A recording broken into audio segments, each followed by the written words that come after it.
Bismillahirrahmanirrahim. Wassallallahu ala sayyidina Muhammad wa ala alihi washabihi wasallam.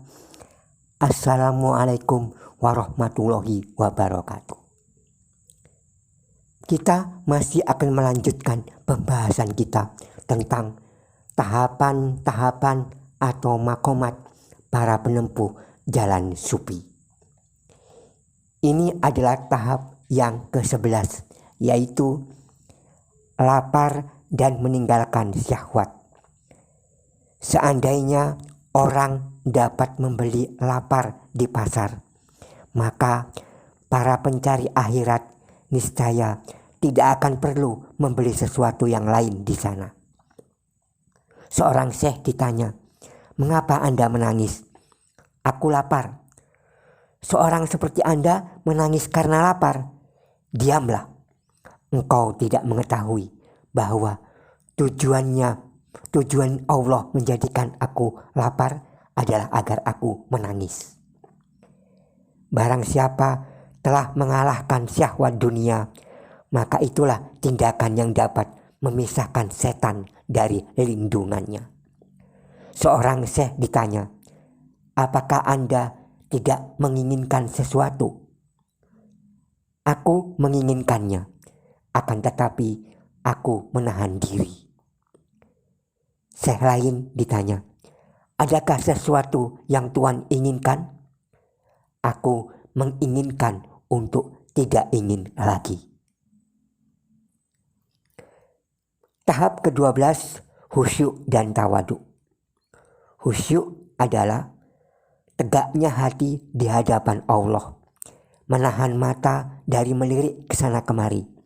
Hatinya terus-menerus takut dan menghinakan diri di hadapan Allah yang Maha Tahu.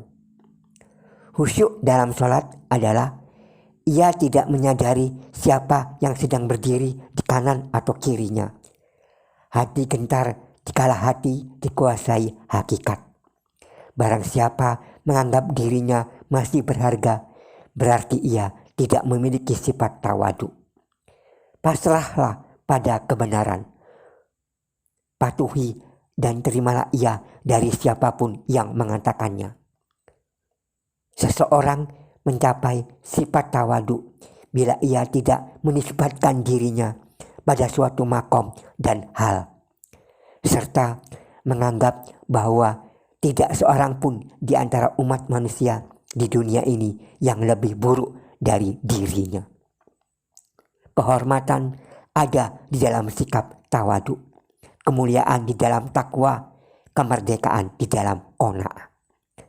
Barang siapa yang masih memberikan nilai kepada dirinya sendiri, tidak akan merasakan manisnya ibadah.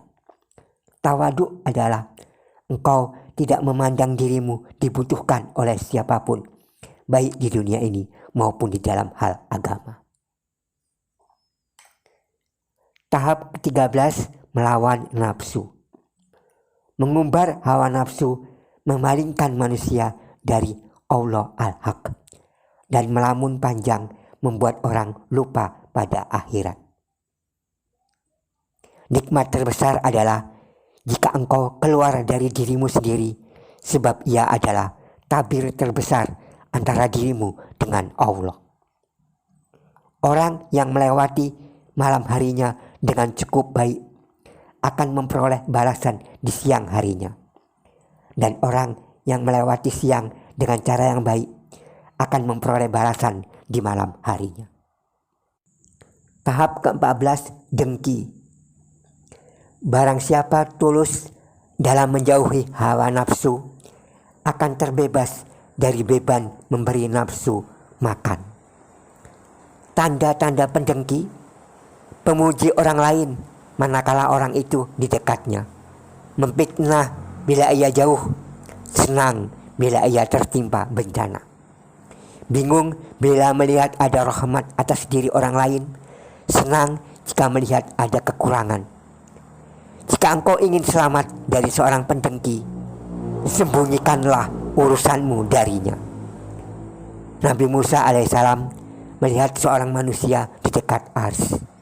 Karena Musa ingin menempati kedudukan itu, beliau bertanya, Apa amalnya? Terdengar jawaban, ia tidak pernah dengki terhadap manusia karena anugerah Allah kepadanya. Tahap ke-15, pergunjingan. Barang siapa digunjing, Allah mengampuni separuh dosanya. Jika tidak bisa membantu, jangan mengganggu. Jika tidak bisa membuatnya gembira, jangan membuatnya sedih. Jika tidak bisa memujinya, jangan mencari-cari kesalahannya. Tahap ke-16, qanaah, yaitu sikap tenang dalam menghadapi hilangnya sesuatu yang biasanya ada. Orang yang cerdas adalah menangani urusan dunia dengan qanaah dan tidak bergegas. Menangani urusan akhirat dengan rakus dan tergesa-gesa. Menangani urusan agama dengan ilmu dan ijtihad.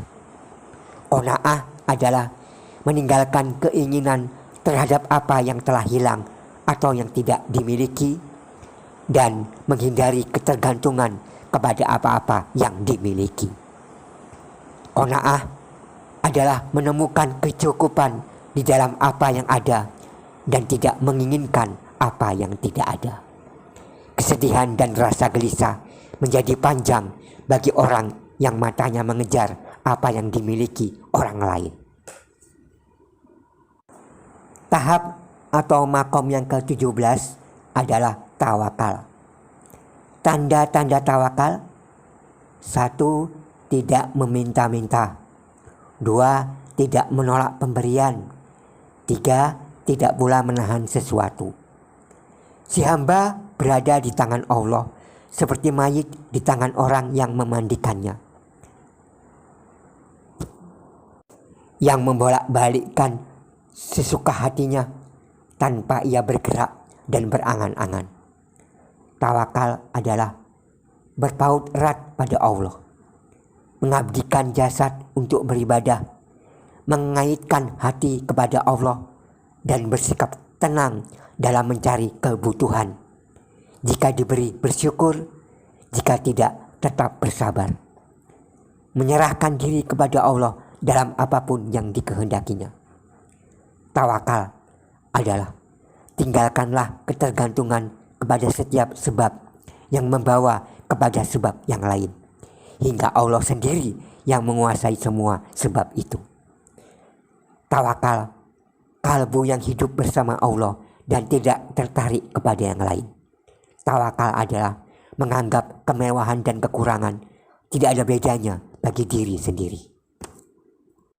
Demikian pembahasan kita pada video ini. Bersambung pada video selanjutnya. Assalamualaikum warahmatullahi wabarakatuh.